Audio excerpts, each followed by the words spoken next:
الله أكبر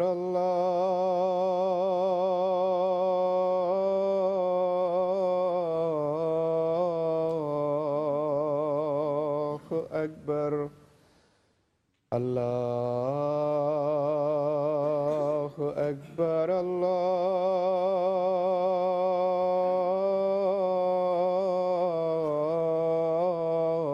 الله أكبر أشهد أن لا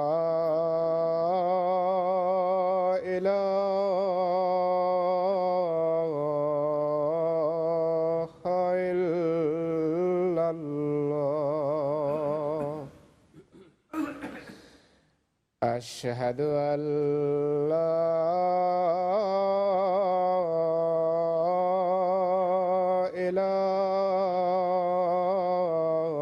إله إلا الله أشهد أن محمدا رسول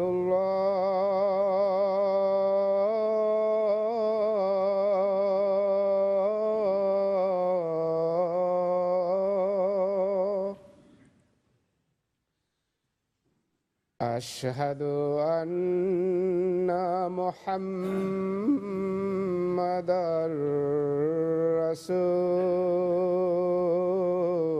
رسول الله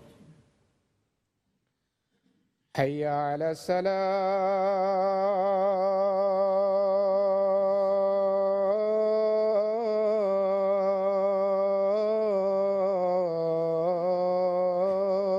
الصلاة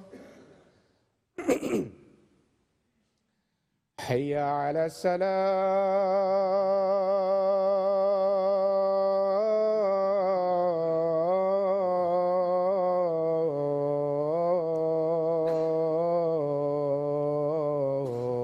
السلام حي على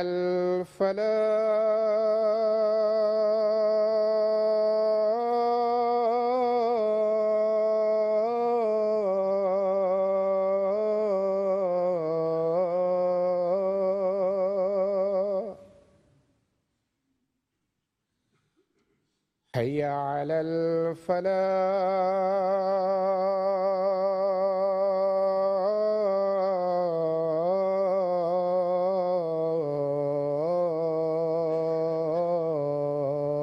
الفلاح الله أكبر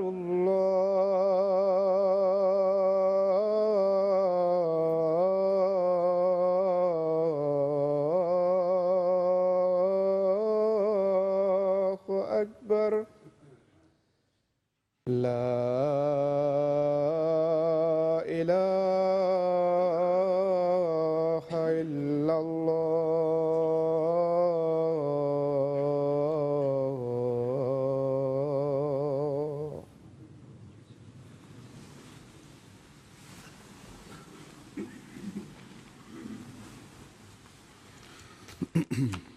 السلام عليكم ورحمة الله.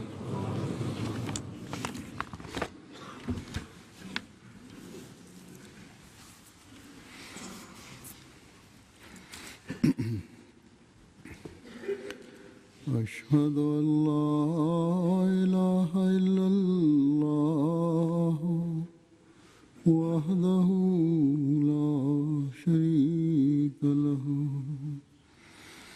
وأشهد أن محمدا عبده ورسوله أما بعد فأعوذ بالله من الشيطان الرجيم بسم الله الرحمن الرحيم الحمد لله رب العالمين الرحمن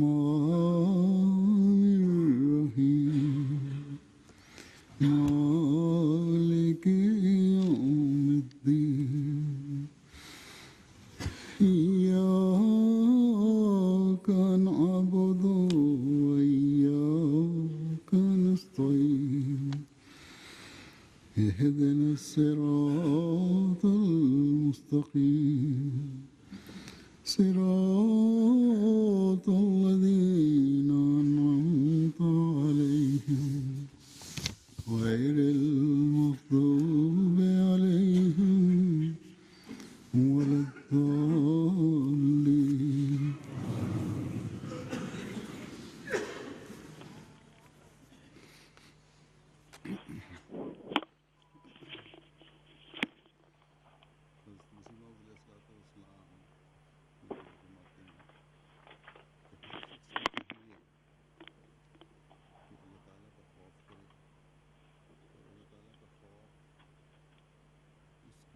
Der verheißene Messias a.s.w. sagt, jeder Mensch sollte Gott fürchten und Gottesfurcht wird ihn dazu bringen, dass er viele guten Taten begeht.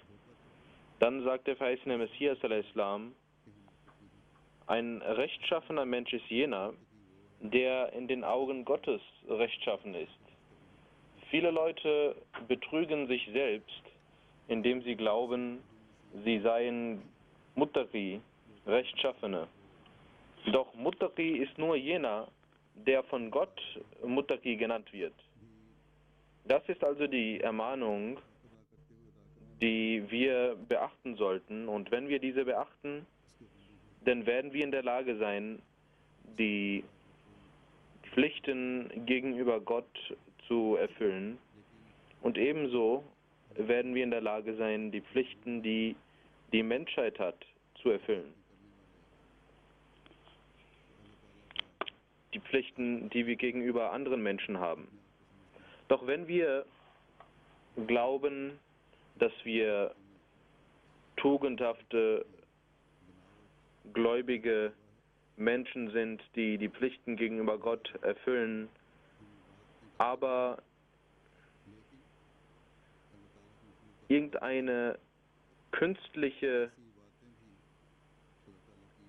Art und Weise annehmen oder das nur tun, um anderen zu zeigen, oder wenn wir zwar beten, aber nicht die Pflichten, die wir gegenüber anderen Menschen haben, erfüllen, dann sind solche Gebete in den Augen Gottes nicht wert, angenommen zu werden.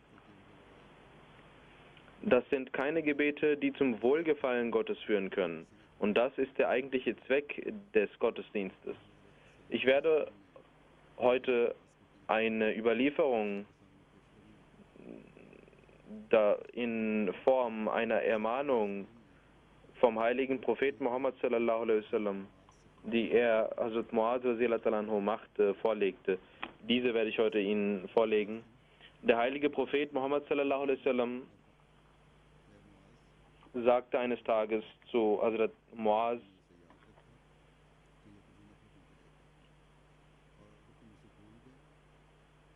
O Muaz, soll ich dir eine Sache sagen? Wenn du diese beachtest, wird diese Sache dir zum Vorteil gereichen. Doch wenn du diese vergessen solltest, dann wirst du nicht in der Lage sein, die Segnungen Gottes aufzunehmen. Und du wirst keine Ruhe mehr finden ob deiner Erlösung. Und sagte der heilige Prophet sallallahu alaihi wasallam: O Muaz, bevor Gott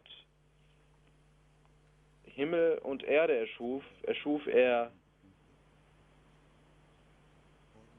7 Engel mit 7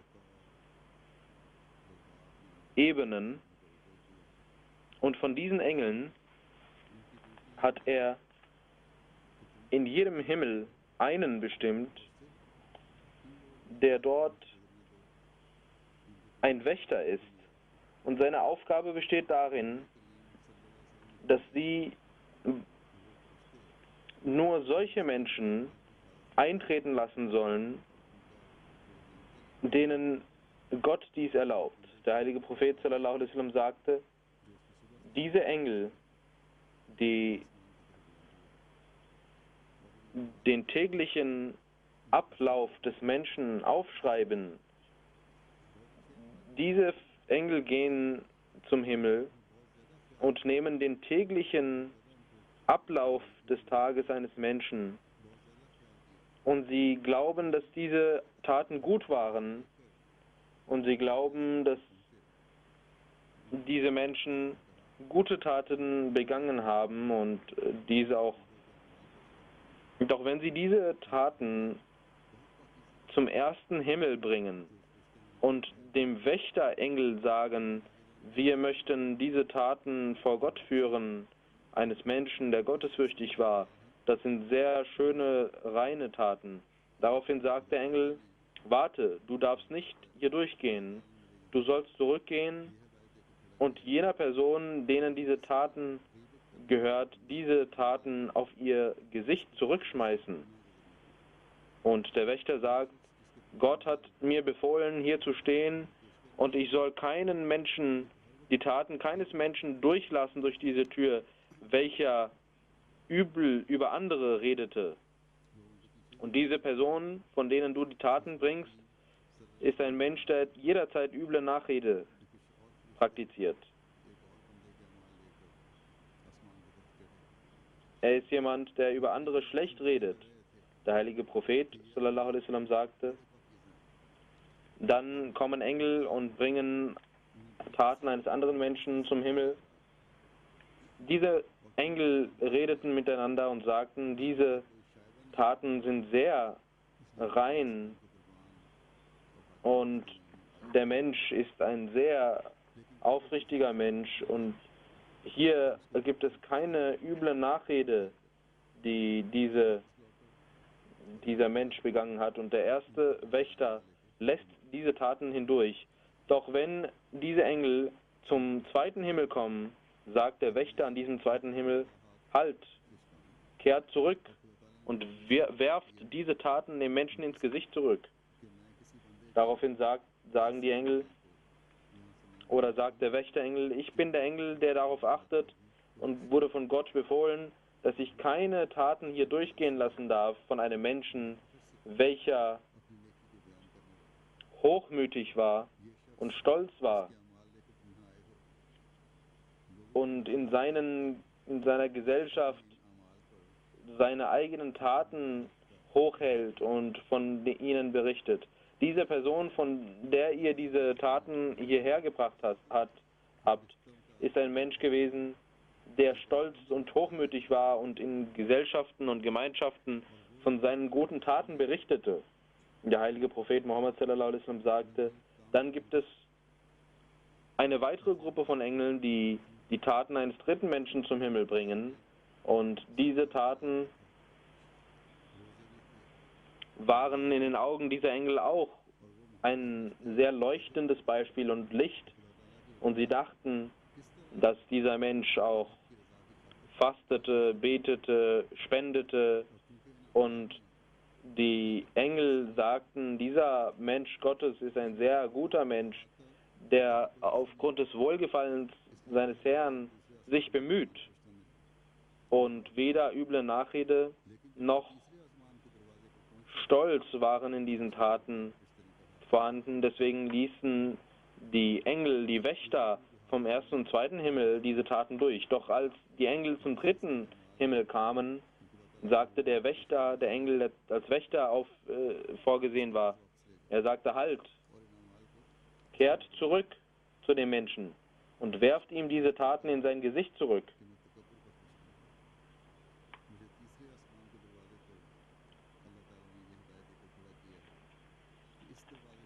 Die Engel sagen, der Wächter sagt, ich bin der Engel, der für Hochmut, der keinen Menschen durchlässt, wer hochmütig war, auf irgendeine Art und Weise. Dieser Mensch, dessen Taten ihr hierher bringt, ist ein hochmütiger Mensch gewesen.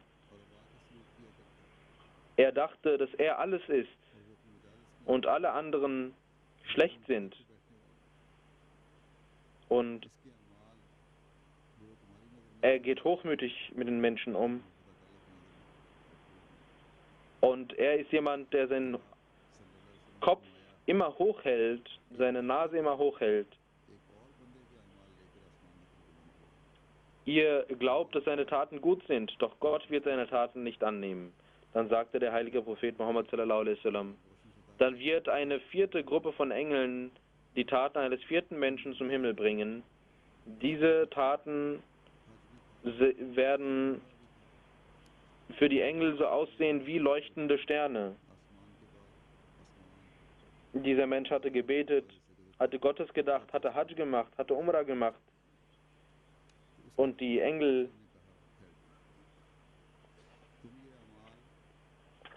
werden den ersten, zweiten und dritten Himmel überqueren und zum vierten Himmel kommen.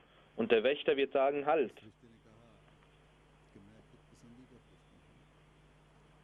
Kehrt zurück und werft diese Taten dem Menschen ins Gesicht, welcher diese Taten begangen hat. Ich bin der Wächter, der dafür sorgt, dass hier die Taten keines Menschen durchgehen, welcher selbstverherrlichend ist, welcher sich selbst so sehr liebt und egoistisch ist, dass er sich selbst als Gott sieht. Und deswegen kann ich ihn hier nicht durchlassen. Denn mein Gott hat mir gesagt, dass dieser Mensch, als er eine gute Tat beging, machte er Selbstverherrlichung und Egoismus vermischte er dies mit Egoismus. Und diese können von Gott nicht angenommen werden. Der heilige Prophet sallallahu alaihi wasallam sagte, dann wird eine fünfte Gruppe von Engeln zu den Himmel gehen mit den Taten eines fünften Menschen. Und die Engel glauben, diese Taten sind so schön,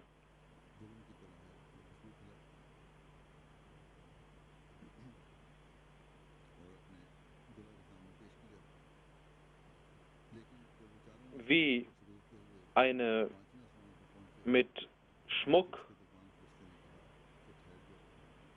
und schöner Kleidung beschmückte Braut.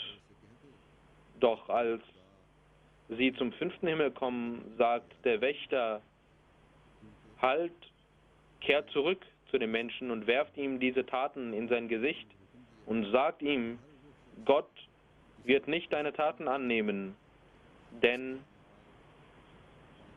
ich bin der Engel und mir wurde befohlen, dass ich jeden Menschen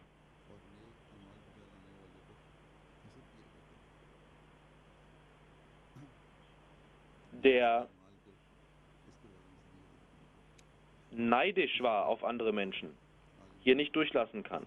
Und dieser Mensch war jemand, der Neid hatte auf andere Menschen, die gut waren, die Wissen besaßen.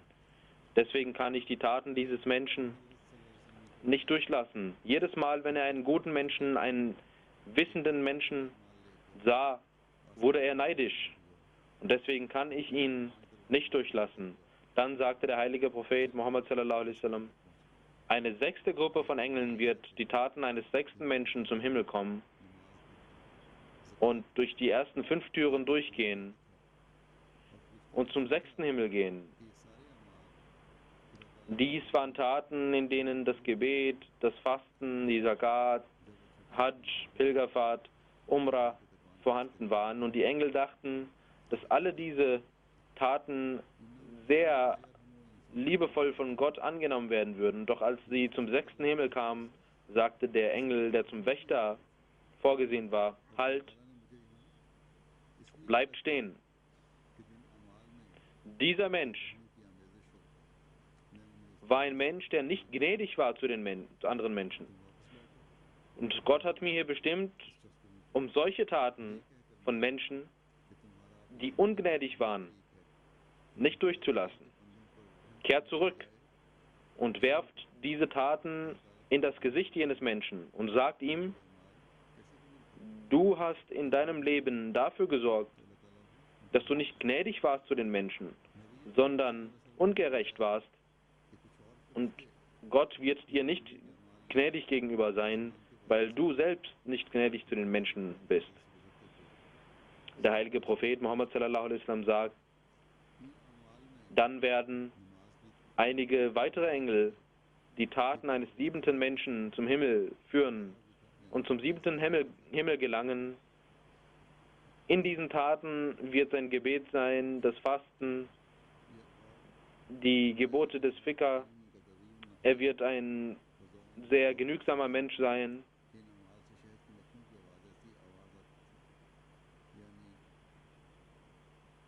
Und dann werden diese Taten so schön aussehen, wie das Summen von Bienen, die Honig produziert.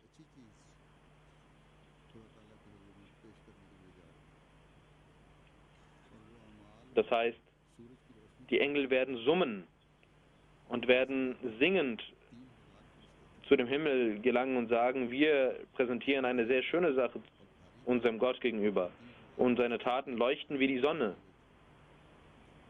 3000 Engel werden ihn begleiten, werden diese Taten begleiten, weil diese Taten so groß und schwer sind und 3000 Engel tragen diese guten Taten.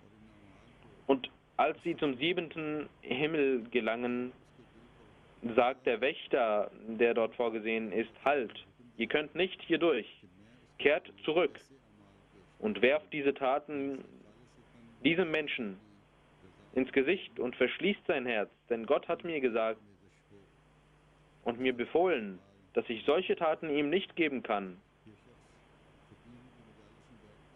welche nicht auf das Wohlgefallen Gottes basieren. Dieser Mensch hat diese Taten nicht für Gott getan, sondern für andere Menschen.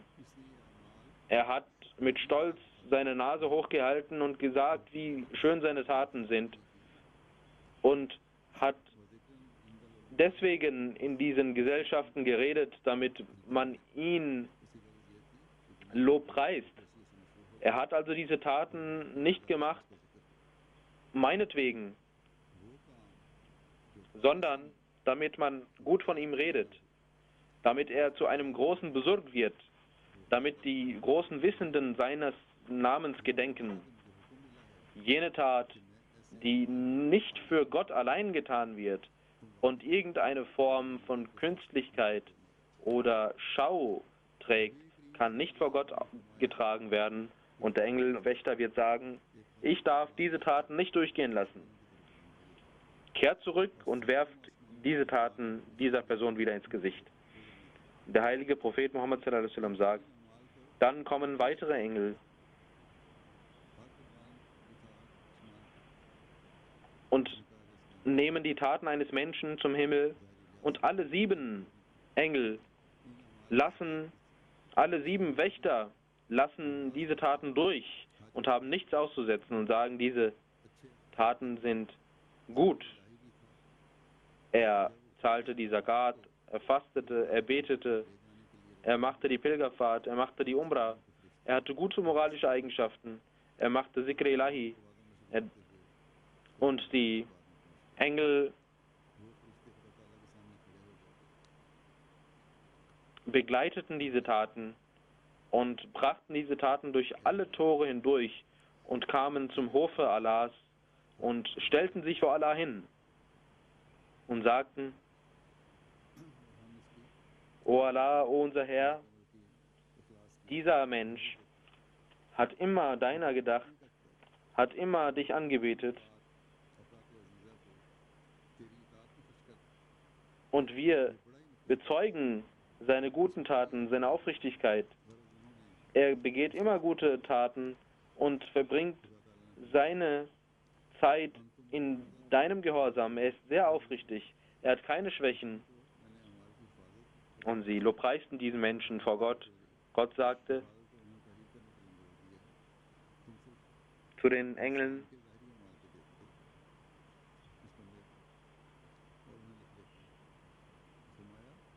Ich habe euch bestimmt, um die Taten des Menschen aufzuschreiben. Und ihr seid nur in der Lage, seine äußeren Taten zu bewerten. Doch, sagt Allah, ich kenne das Herz eines jeden Menschen. Dieser Mensch wollte nicht mein Wohlgefallen haben, sondern er hat andere Absichten gehabt. Er wollte andere Menschen glücklich machen. Deswegen verfluche ich diesen Menschen. Daraufhin sagen alle Engel, jeder Mensch, o unser Herr, den du verfluchst, den verfluchen wir auch.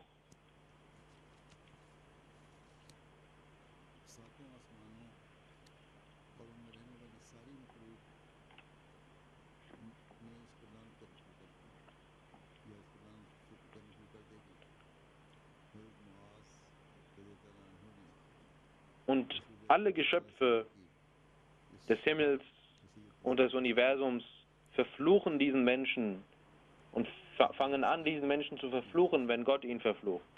Und Hazrat Muaz radhiyallahu ta'ala anhu hörte diese Anweisung des heiligen Propheten sallallahu alaihi wasallam und zitterte und sagte, O Prophet Allahs, wie kann ich dann erlöst werden, wenn das der Zustand der Taten der Menschen ist? Wie können wir Erlösung finden? Und wie kann ich mich schützen vor dem Fluch meines Herrn? Daraufhin sagte der heilige Prophet sallallahu alaihi wasallam, gehorche meiner Sunna und glaube daran, dass ein Mensch, egal wie gut seine Taten sind, immer schwach ist. Deswegen sollt ihr nicht denken, dass eure Taten gut wären, sondern ihr müsst wissen, dass euer Herr euch vergeben kann. Er ist ein Wesen, er ist der Herr, der vergibt. Ihr sollt eure Zunge behüten und sollt niemandem Leid zufügen. Ihr sollt nichts Schlechtes aus eurer Zunge herauskommen lassen.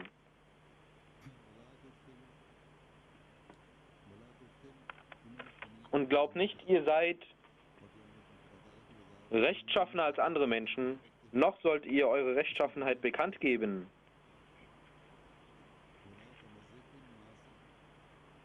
Und die Taten, die ihr tut, diese sollt ihr nicht mit Weltlichkeit vermischen. Und ihr sollt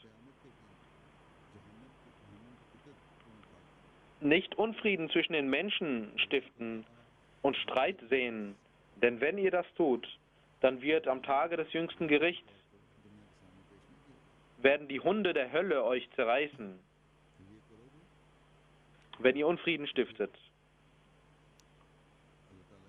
Und ihr sollt eure Taten nicht anderen zeigen. Wenn ihr das tut, wenn ihr das alles beachtet, kann Gott euch vergeben. Deswegen, die guten Taten können wir nur dann tun, wenn wir das Vorbild des heiligen Propheten sallallahu alaihi wasallam vor unseren Augen haben. Obwohl ihm frohe Botschaften gegeben wurden,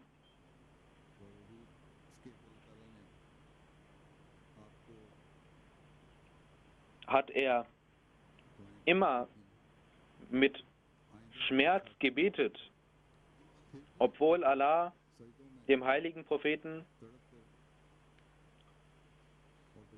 obwohl Allah seine Gebete erhörte und auch für die Zukunft Frohbotschaften gab, hat er in seinen Gebeten und Sajda mit Schmerzen gebetet. Und als man nach dem Grund fragte, sagte der heilige Prophet sallallahu alaihi wasallam, es ist nur die Gnade Allahs. Und warum soll ich nicht den Segnungen Allahs gedenken und dankbar sein? Und ich fürchte mich vor Gott. Warum soll ich ihm nicht dankbar gegenüber sein?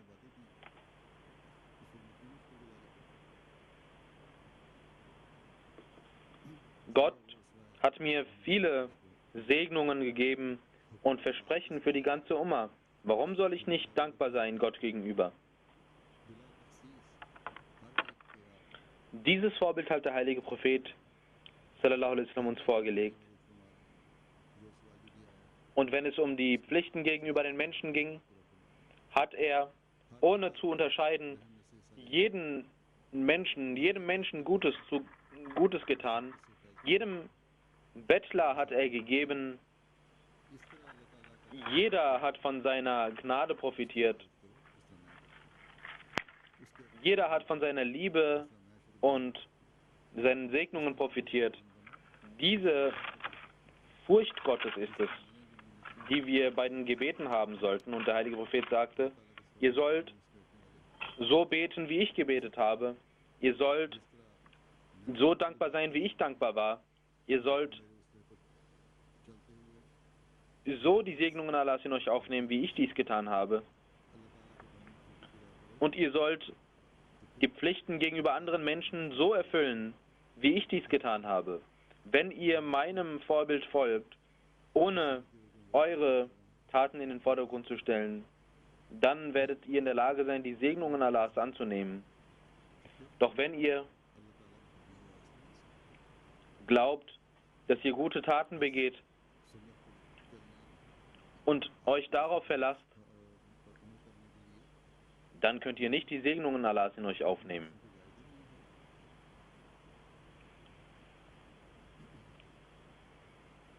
Die Sunna zu befolgen, um die Sunna des heiligen Propheten zu befolgen, müssen wir in uns schauen, müssen wir unser Wesen durchleuchten. Wir müssen uns vor Gott niederknien und seine Segnung, nach seiner Segnung dürsten. Ob denn unsere Taten so gut sind, wie Gott dies wünscht. Wir sollten also beten, dass Allah unsere Taten gemäß seinem Wohlgefallen wendet und durch seine Gnade und Segnung diese annimmt und akzeptiert. Unsere Taten sollten nicht so sein, dass sie mit Weltlichkeit durchmischt sind und dass man sie uns in unser Gesicht zurückschmeißt. Wir sollten beten, dass wir in dieser Welt das Paradies erlangen und mit jeder unserer Tat das Wohlgefallen Allahs erlangen, in dieser Welt die Segnung Gottes erlangen und ebenso im Jenseits das Paradies Gottes erlangen können. Möge Allah diese Gebete akzeptieren, unsere Gebete annehmen.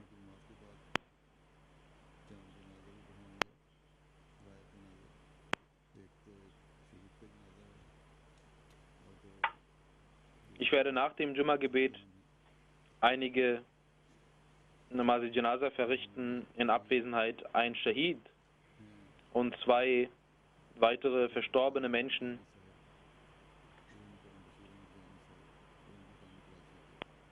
Unser Märtyrer, unser Shahid ist Mukarram Ijaz Ahmad Kayani Sahib von Orangi Town, Karachi. Er ist am 18. September ermordet worden, Inna lillahi wa inna ilaihi raji'un.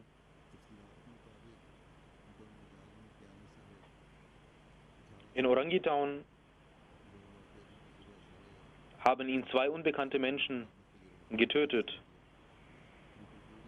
Ijaz Kayani Sahib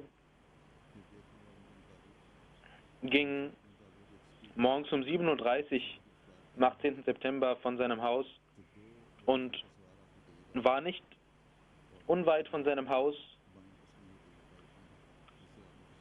Und als er die Geschwindigkeit seines Motorrads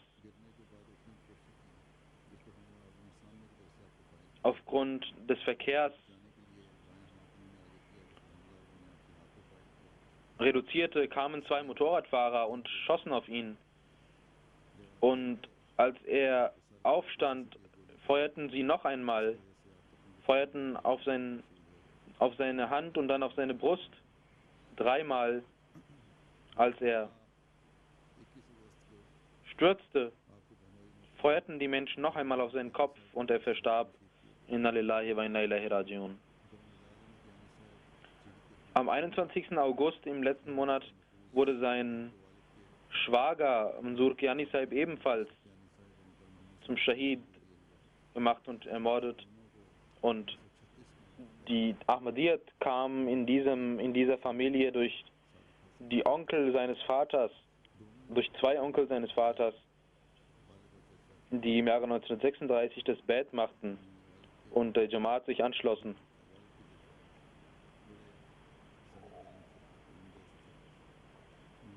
Sein Vater und sein Onkel, der Vater und der Onkel des Vaters des Verstorbenen, waren sehr aufrichtige Menschen, die das Bait machten, nachdem sie studierten. Shahid Marhum war ursprünglich aus Muzaffarabad, Kashmir. Er wurde 1984 in Karachi geboren und bis zum Realschulabschluss blieb er in Karachi. Dann hat er als Civilian Driver gearbeitet. Er war 29 Jahre alt, als er verstarb. 2009 heiratete er die Tochter von Abdurrahman Kotli Sahib aus Kashmir. Der Shahid war ein sehr aufrichtiger Mensch, sehr ruhiger Mensch, der immer der Jamaat diente. Immer wenn man ihm zum Duty rief, kam er mit Gehorsamkeit. Sein Bruder Isaz Ahmad Kiani Sahib sagte, dass er einen Tag vor dem Shahadat seines Schwagers gedachte, der auch zum Shahid gemacht wurde, und anfing zu weinen. Er ging jeden Tag zu seinem Haus des Shahids und kümmerte sich um die Kinder. Die Mutter von dem Shahid sagt, dass dieser Sohn wurde geboren nach 4 Töchtern, nach vielen Gebeten. Er hat eine besondere Bindung zu mir und kümmerte sich um mich und kümmerte sich um meine Gesundheit, gab mir die Medizin, sagt seine Mutter. Seine Schwestern behandelte er auch immer sehr gut und hat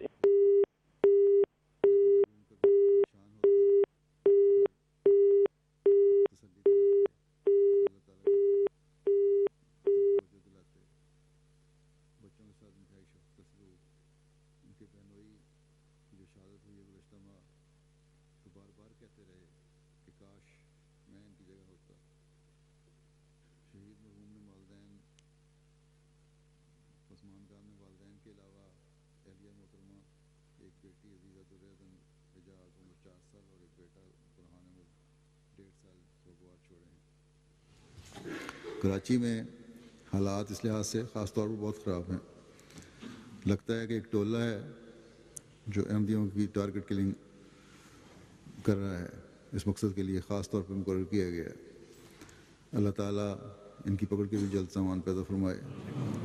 असल में तो मौलवी और उनकी हमनवाई में हुकूमत की शय पर सब कुछ हो रहा है। अल्लाह ताला इस जालिम ग्रोह की भी जल्द पकड़ के सामान पैदा फरमाए। दुआओं की बहुत ज़्यादा ज़रूरत है। कराची में ज़्यादा ख़ास तौर पर है, लेकिन अमूमी पाकिस्तान में भी हालात बहुत ख़राब हैं। लाहौर में भी इसी तरह कई जगह कई अहमदियों को अगवा करने की कोशिश की गई, मारने की कोशिश की गई। अल्लाह ताला सब अहमदियों को वहाँ अपने हिफ्ज़ व मान में रखे। दूसरा जनाजा जो आज इसके साथ अदा किया जाएगा वो मुकर्रम अब्दुल मोमिन साहब दरवेश इब्न मुकर्रम अल्लाह साहब का है। कादियान के दरवेश थे। 11 सितंबर 2013 को मुख्तसर अदालत के बाद 97 साल की उम्र में वफ़ात पा गए। इन्ना लिल्लाहि व इन्ना इलैहि राजिऊन। 1916 में सिंध में पैदा हुए थे। आपकी परवरिश फिर उसके बाद जंडा वाला फैसलाबाद आ गए, वहाँ हुई, वहीं तालीम और तरबियत पाई। गालबन 1945 में दीनी तालीम के हसूल के लिए कादियान आ गए थे। यहीं पहली शादी हुई, लेकिन पार्टीशन की वजह से कायम न रह सकी और इससे कोई औलाद भी नहीं थी। दूसरी शादी दौरे दरवेशी में उड़ीसा में मुकरम सईद वसीकुद्दीन साहब सहाबी मसीह मऊद अलैहिस्सलाम की पोती और मुकरम सईद मोहिउद्दीन साहब मरहूम की बड़ी बेटी अमतुल्ला हमीदा साहिबा से हुई। इनके वतन से 8 बच्चे पैदा हुए, 5 बेटे और 3 बेटियां। आपके 5 बेटे सिलसिले की खिदमत बजा ला रहे हैं। आपने अपनी दरवेशाना ज़िंदगी नहायत सादगी और बड़े सब्र व तहम्मुल के साथ गुजारी। दुकानदारी और मुख्तलिफ काम करके गुजारा करते थे। दफ्तर ज़ायरीन में खिदमत बजा लाते रहे। गैर मुस्लिमों को बड़े शौक़ से तबलीग करते थे। आपने देहाती मुबल्लिग की हैसियत से भी खिदमत की तौफीक पाई। इसी दौर में अदीब फ़ाज़िल की डिग्री भी हासिल की। 100 मसलात के बड़े पाबंद, मुखलिस और बावफ़ा इंसान थे और कमज़ोरी के बावजूद भी आखिरी उम्र तक बाजमात नमाज खड़े होकर अदा किया करते थे।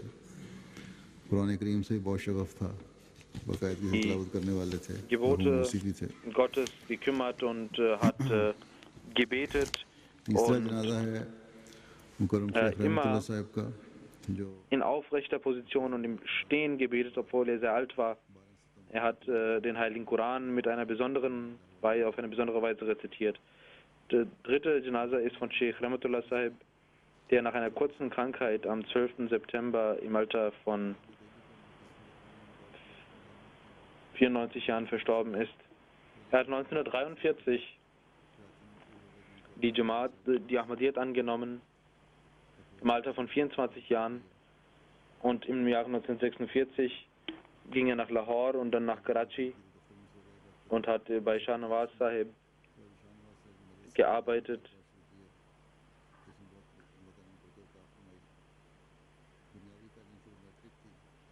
Und im Jahre 1950 hat er sein eigenes Geschäft aufgemacht und Allah Ta'ala hat dieses Geschäft gesegnet. Er hat einen Realschulabschluss gemacht, aber war ein sehr gebildeter Mensch und im Jahre 1950 wurde er zum Naib-Amir in Karachi ernannt und also Muslim Maud machte ihm ihn im Jahre 1953 zum Amir Jamaat anstatt von Chaudhry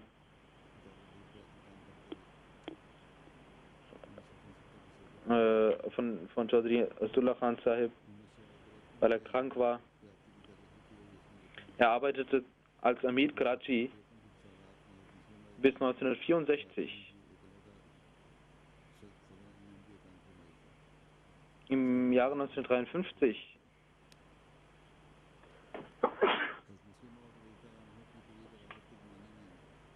hatte also Muslim Maud dort eine Sadranjuman gegründet in Karachi, eine eigene, und hatte ihn zum Nazir Allah gemacht. Als also Muslim Maud krank wurde, gab es ein Nigran Board und er war Mitglied dort. Er war ein sehr aufrichtiger Mensch, der dem Khilafat diente, der finanzielle Opfer erbrachte, sehr aufrichtig war.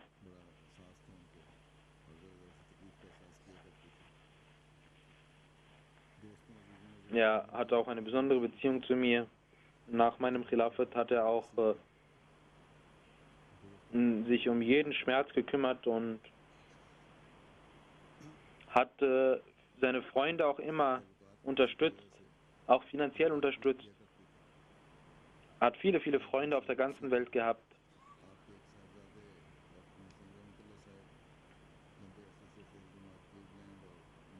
Und hat Tabligh gemacht, er war Musi. Sein Sohn Nasim Rahmatullah Sahib ist Sadr Jamaat Cleveland und Naib Amir USA. Und er ist der Chairman von alislam.org, der Webseite der Jamaat. Und sein zweiter Sohn, Sheikh Rahmatullah Sahib, ist der Naib Amir von Faisalabad und Mitglied vom Sanat al-Tijarat Board. Seine Frau Jamila Rahman Sahiba hat auch hier in der Lajna Maila gedient. Und die Tochter von ihm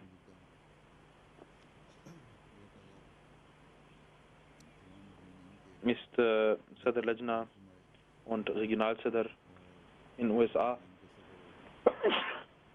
von einer Jamaat. Möge Allah diese verstorbenen Menschen ihre Ränge erhöhen und ihren Verwandten und Freunden Geduld geben. Vor allem die Eltern des Shahid, deren junger Sohn gestorben ist, möge Allah ihnen Geduld geben und auch den Kindern, die Kinder beschützen und in seinen besonderen Schutz nehmen. Zweitens werde ich für einige Wochen auf eine Reise gehen und beten Sie, dass Allah diesen Besuch segnet und die Ziele die erfüllt. Und Alhamdulillah, Alhamdulillah, nahmaduhu wa nasta'inuhu wa nastaghfiruh wa nu'minu bihi wa natawakkalu alayh wa na'udhu billahi min shururi anfusina ومن سيئات أعمالنا من يهده الله فلا مضل له ومن يضلل فلا هادي له ونشهد أن لا إله إلا الله ونشهد أن محمدًا عبده ورسوله عباد الله رحمكم الله إن الله يأمر بالعدل والإحسان وإيتاء ذي القربى وينهى عن الفحشاء والمنكر والبغي يعظكم لعلكم تذكرون اذكروا الله يذكركم وادعوه يستجب لكم ولذكر